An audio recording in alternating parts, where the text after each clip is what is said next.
Today, we're going to take a look at 10 albums that I'm looking forward to in 2020. Some of them might have already come out yet. Who knows? Whatever. Let's get into it. I haven't done this in a while.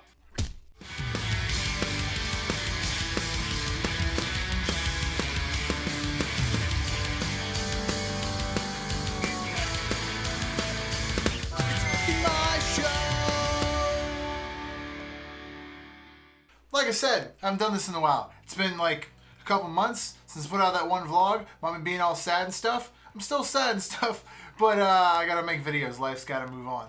So today we're gonna look at 10 albums that are coming out here real soon in 2020 because music's pretty much the only thing that's gonna make any of us survive throughout this pandemic, because we can't go anywhere, we can't do anything. Concerts have been canceled, Disney World's been canceled. It might be opening back up soon or something, but who knows until all this is over what's really going to happen. Some stuff is opening up and then closing back down. But without getting too political, let's get into the politics of these albums that are coming out. And I think like a couple of them have already come out. But I'm still excited that they came out because it's 2020. Anyway, here we go. First one. First record I've got to talk about is Broadside's Into the Raging Sea. I didn't even know that they had this record coming out. And I didn't even know that it came out. That's how kind of behind I've been with things. I've been up to date with a lot of stuff, but their album, I didn't even know they were coming out with a new one. I first heard Coffee Talk back off of Broadside's 2015 album, Old Bones, and when I first heard that song, I honestly thought it was a TSSF song. Just because of how the aesthetic was. And that Coffee Talk is blowing the hell up on TikTok if you haven't heard. I'm going to do a video about TikTok pop punk songs here in the weeks to come. But yeah, that song definitely made me become a fan of Broadside. 2 songs have been released off of The Raging Sea, Into the Raging Sea. They're more dynamic than the songs from their past records. Foolish Behavior is one of them, and it almost sounds like something that The Used would have dropped on one of their later records. It's just like real dynamic, and I guess you could say with the amount of drama that's going on in the song, it's like something that, I don't know. And then there's also their title track called The Raging Sea. It's a bit more laid back than their previous stuff. I don't know what they're going to come out with next. Their album drops on July 17th via Sharp Tone Records. So maybe they'll have another single that comes out before then. Who knows? But these 2 songs are really laid back compared to the rest of their stuff. So pretty excited for it. Next up has to be State Champs Unplugged EP. I just found out about this. I got an email through their record label to do stuff for thepoppunkdad.com. This album is coming out. It is a 6-song EP that's going to be stripped down versions of old State Champs songs. I love when bands do this. This is one of 2 albums on this list that I'm going to name that are like this. This one is simply called Unplugged EP. And apparently what they're doing is they're taking 4 of their newer songs and they're stripping them down, and then they're taking 2 fan favorites from their Living Proof record and they're going to strip them down as well. State Champs is such a fast-paced, aggressive, emotional band to even see live that it's kind of weird when you sit back and think of them doing stuff acoustically. Taking Back Sunday was a band that did that for me. After Louder Now came out, I was a huge fan of Taking Back Sunday and seeing them live and how fast-paced everything is. And then they did an acoustic thing with with a fucking orchestra. It was just amazing to see how they can take one of their super fast songs and turn it into something slow and stripped down and dynamic.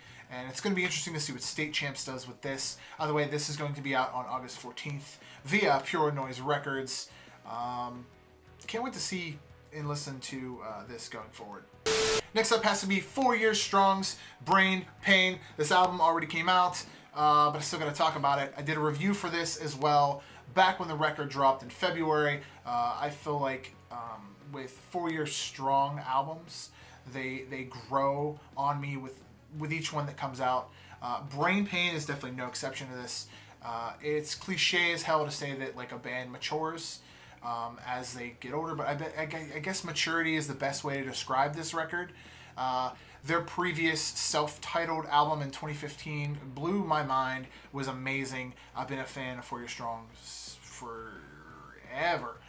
pretty much ever. In between their self-titled record and Brain Pain, they also dropped a stripped-down acoustic album of their greatest hits, classic hits, I guess you could say, from their catalog, which was fucking brilliant. I even covered Heroes Get Remembered on this YouTube channel. If you want to check that out, just go back. I'll link it up. It's in the style fashion that they did it on that acoustic album, and it's amazing. Brain Pain, though, from front to back, is fast-paced. There's like no slowing down. Every single song is like 3 minutes. Classic 4 Year Strong stuff with a more hardcore edge. It's like weird saying that like the older they're getting, that the harder they're getting, but that's how I feel. But this is out now via Pure Noise Records.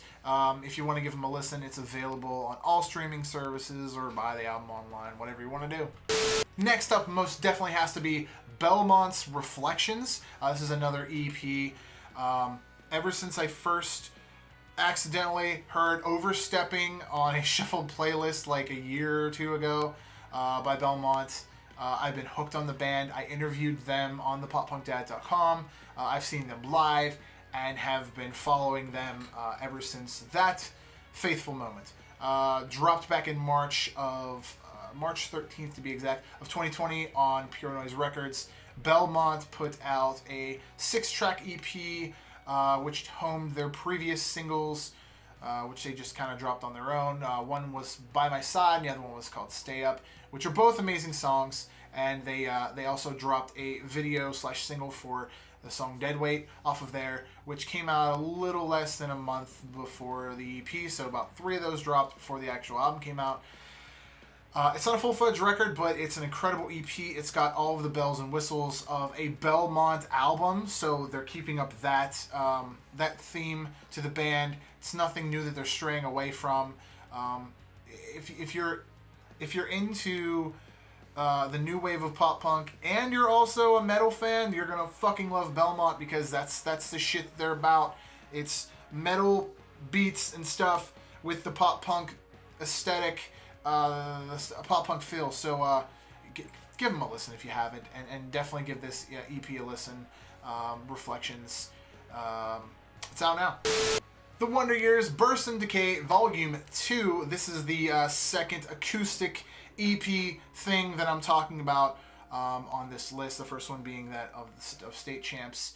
The Wonder Years dropped the Burst and Decay Volume 1 back in 2017 with 7 fan favorite songs stripped down. It was really interesting to see how they arranged those songs and what they did with those tunes.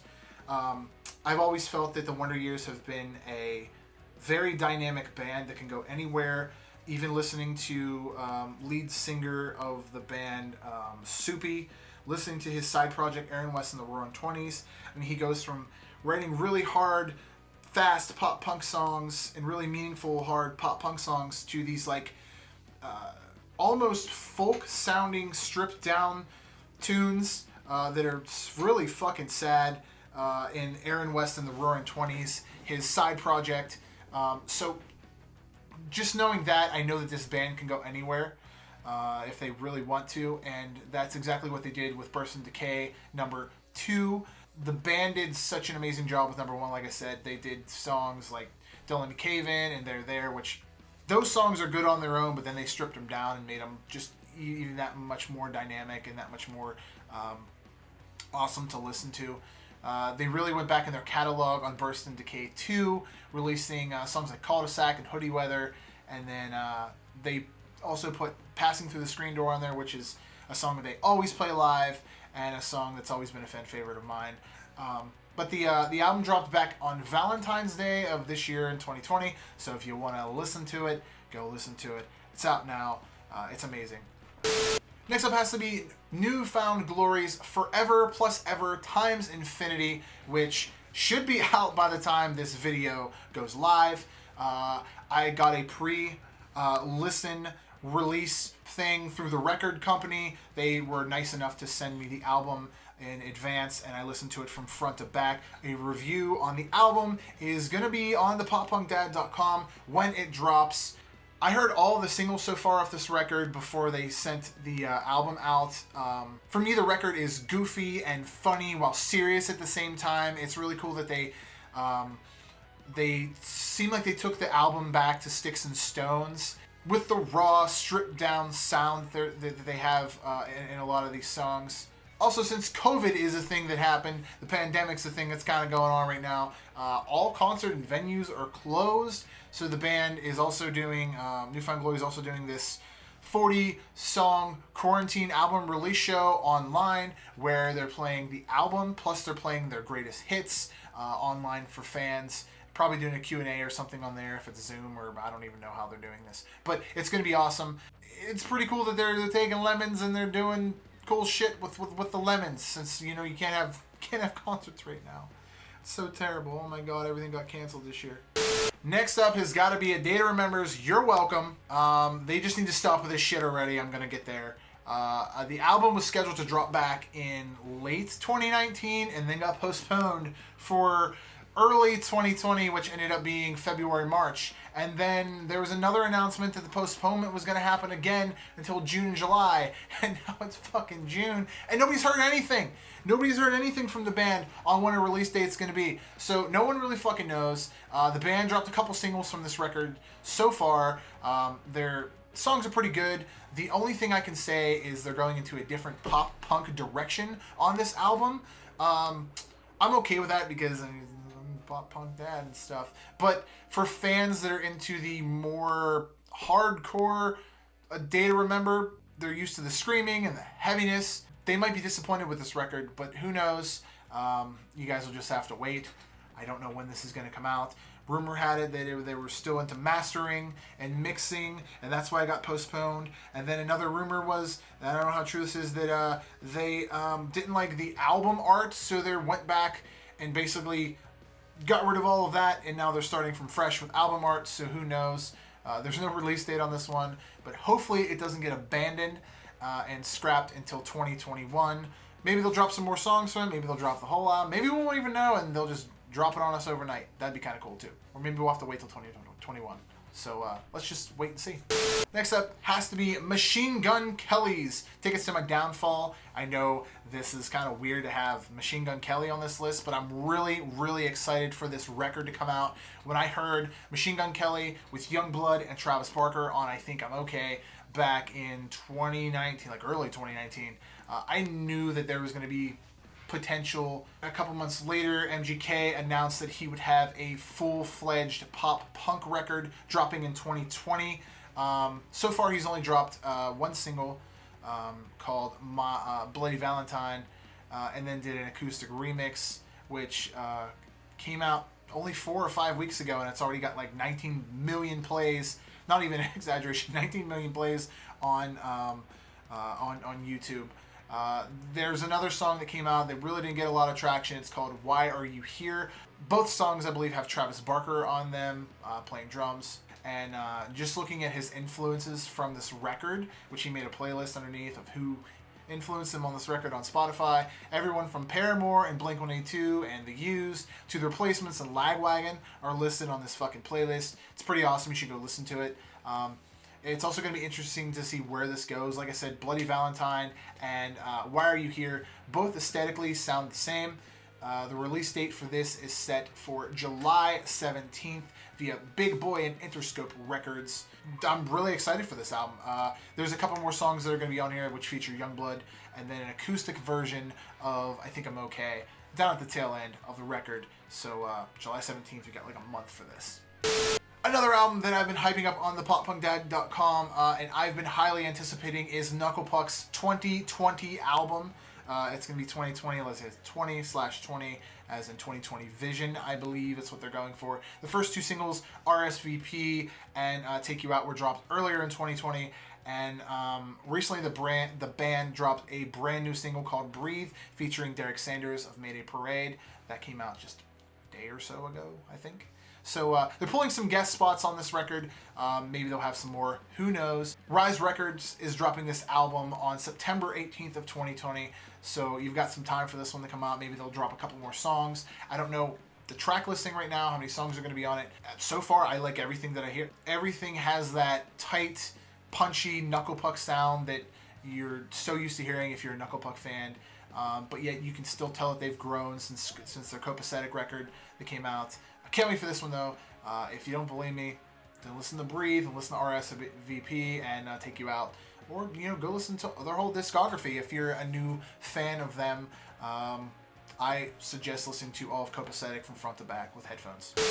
Last but not least is All Distortions Are Intentional by Neck Deep. I love concept albums, everything from Coheed and Cambria's entire catalog to Green Day's American Idiot. And when I heard Neck Deep was doing a concept album, I was so intrigued and I'm wondering how the hell are they going to pull this off.